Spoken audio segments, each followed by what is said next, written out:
What up, man? This is now Reek, aka Reek Dude, man. Instagram, Twitter, Reek Dude, ReekDude. And you now watching RapAboutTV. Shout out to every blue moon. Shout out to Anatomy Projects, you heard?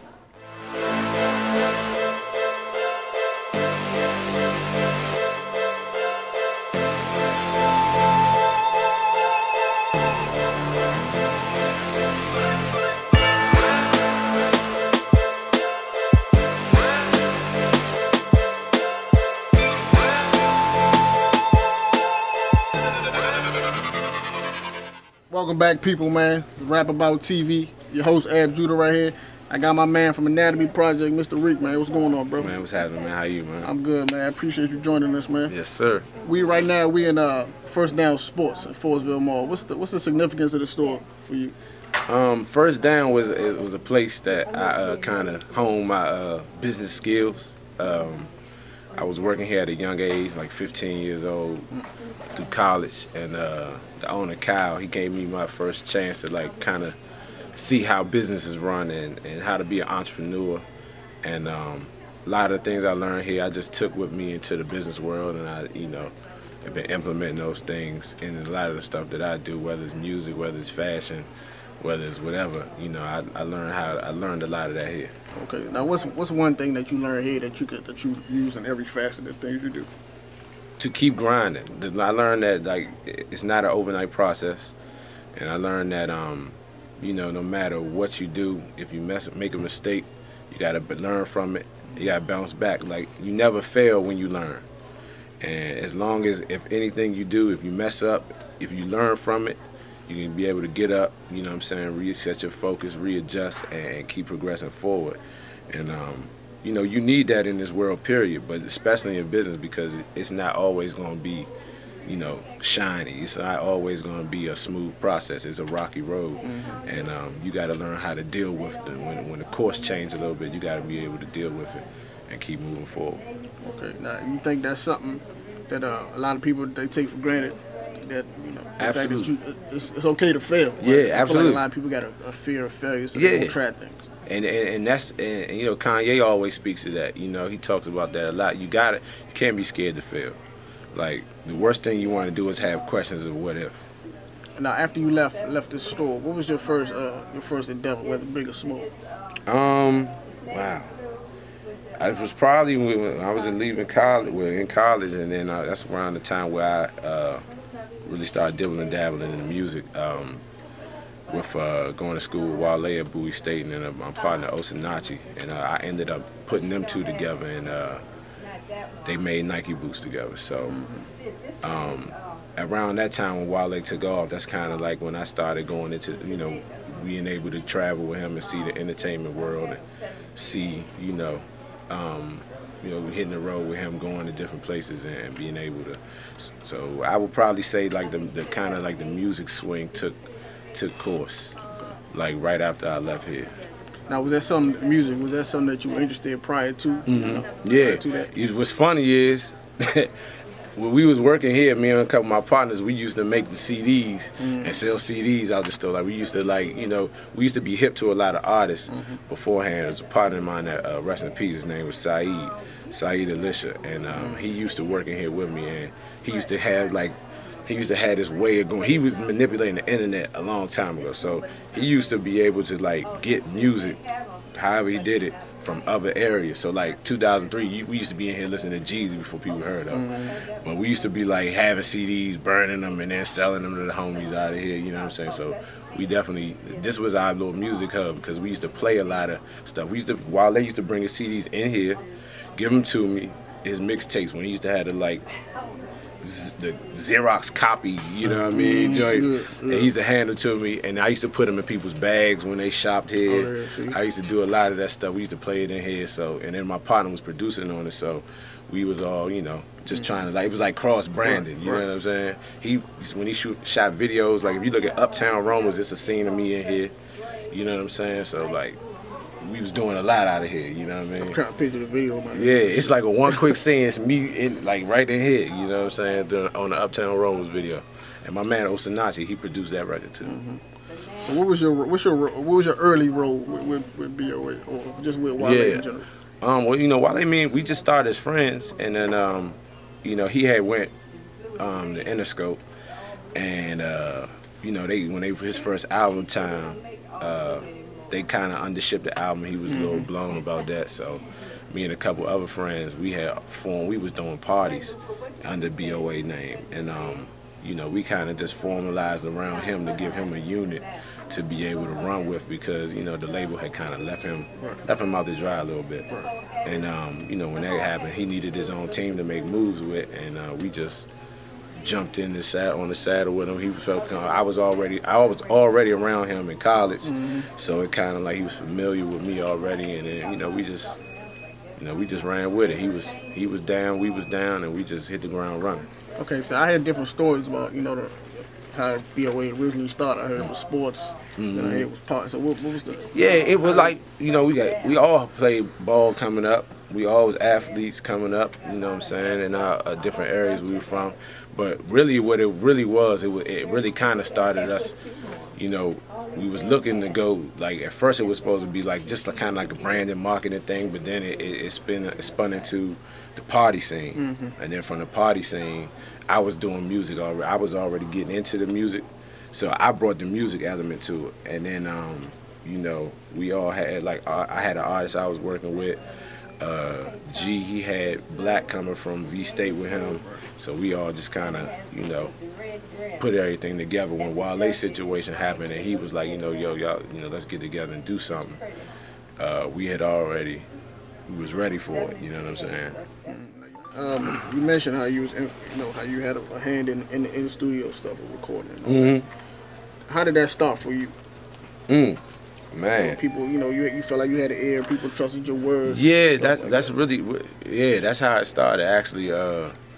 Just from having a knack for what was going on way before it started being seen, like being able to pick things early, see a trend quickly, and being like, oh, this is about to be the wave. We need to go towards this way before. You know, it was, a lot of my friends used to get on with, used to like brag about the fact that I can call out the next person who gonna be that, but before everybody's seen it. And that knack kind of got me, as far as outside of BOA, that got me, you know, working with a lot of the big label execs as a consultant, because, you know, different producers, different artists, friends I got now would always tell them, yo, y'all need to, you know, y'all need to bring him over here. He knows what he be knowing what's gonna happen before it happens. So I eventually got into doing a lot of consulting work with like Craig Coleman from Atlantic and Mike Karen from APG and people like that. I started working with them because of that. You know, but that's how it got started. Me just being a fan of music. You can't really be effective in any industry if you're not a fan of it. It can't be a job. It's gotta be something you do, whether you getting paid, whether you whatever. It's gotta be something you already gonna be doing anyway. So I'm listening to music every day, so I'm supposed to know what's going on. Right. You do a lot of behind the scenes work, and I think for a lot of people, you know, from where we come from, they don't know too much about that. They gonna be in front of the camera. They don't know that it's a lot of work that go into being behind it. You know what I'm saying? Yeah, man. Listen, my man, it's an artist, a friend of mine is in Alabama, 2 Letters. He said in a rhyme, he said, if everybody's a star, who gonna be the audience? You know what I'm saying? And I've always went by that. You know, I've always wanted to be like, you know, if it's so much that go on behind the curtain before you see what comes on the stage, and if you need people who are like going to be able to like thrive in that, you know what I'm saying? And I'm a person that thrives in that. You know, I come from a culture where, you know, you don't really do a lot of talking, you just do what you're supposed to do.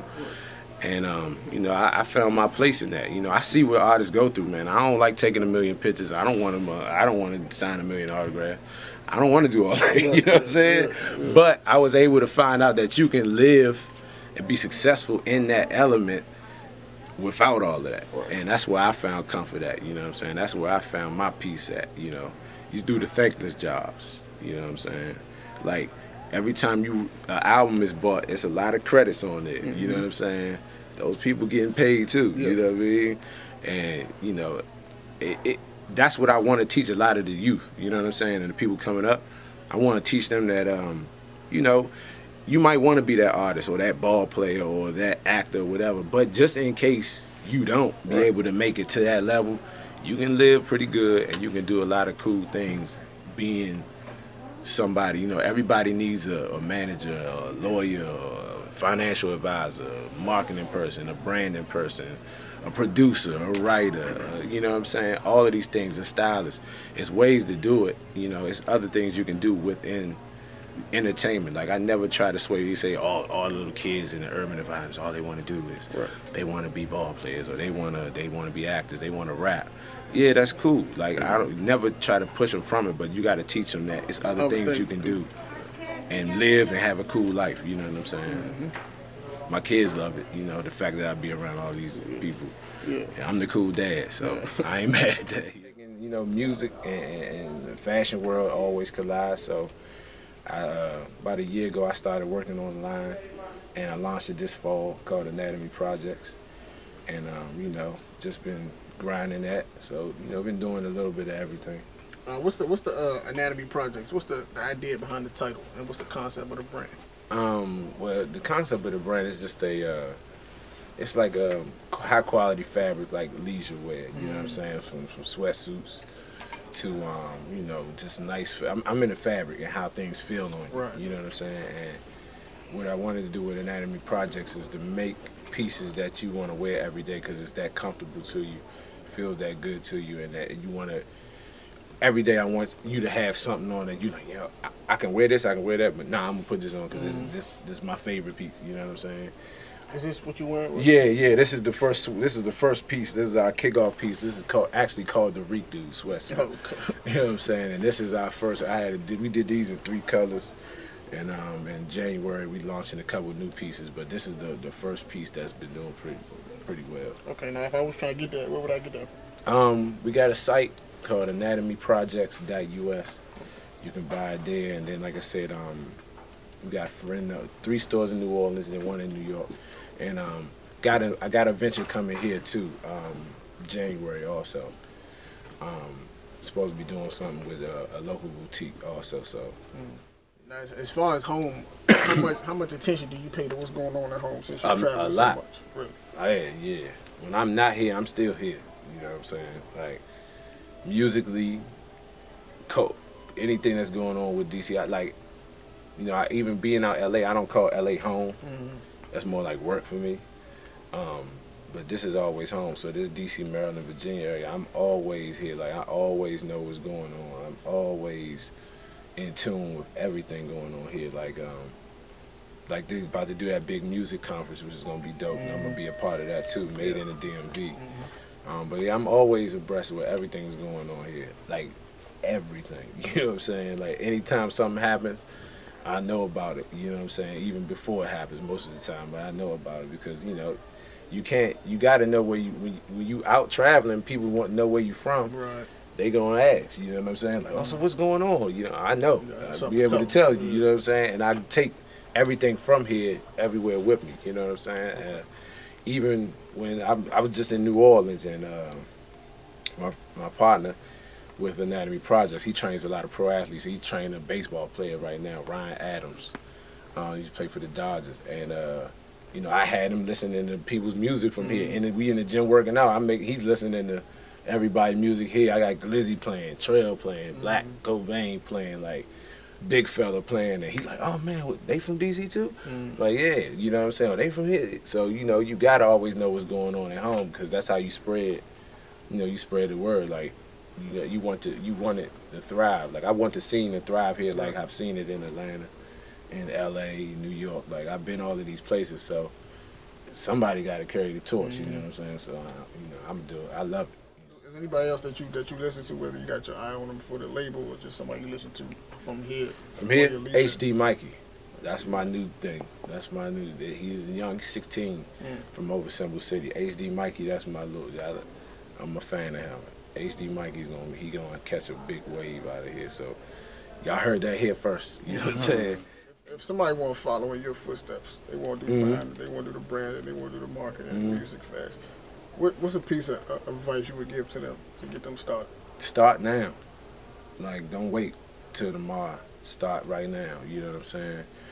like so many times we get caught up in thinking, well, what if I do, nah, just get started and see what happens. You know what I'm saying? Also, just do your homework.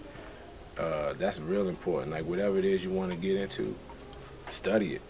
Make it part of your everyday life. Like make it a part of how you breathe. When you go to sleep, when you wake up, it has to be a part of your everyday life. But you got to get started. Don't wait, because you can lose money and make it back. You can lose this, lose that, but you cannot get time back. You know what I'm saying? So every minute you waste is a minute wasted. You're not gonna see it again. So you gotta get started now. Message. Yeah. You got anything else you got left to say? You want people to know where to find you or anything like that? Yeah, my all social media handles is @ReekDude, ReekDud. That's pretty much it. You know, I be sliding around. I be in and out of places. You know what I'm saying? Holler at me when you see me. You know, yeah, and I'm always down to drop knowledge, give people game on whatever they want to talk about. So, you know, that's about it. You know what I'm saying? We appreciate the time, man. We know you're a busy brother, man. Yeah, appreciate it, man. Appreciate y'all. RapAboutTV, man. Reek Dude, RapAboutTV, Attitude, man. Yo.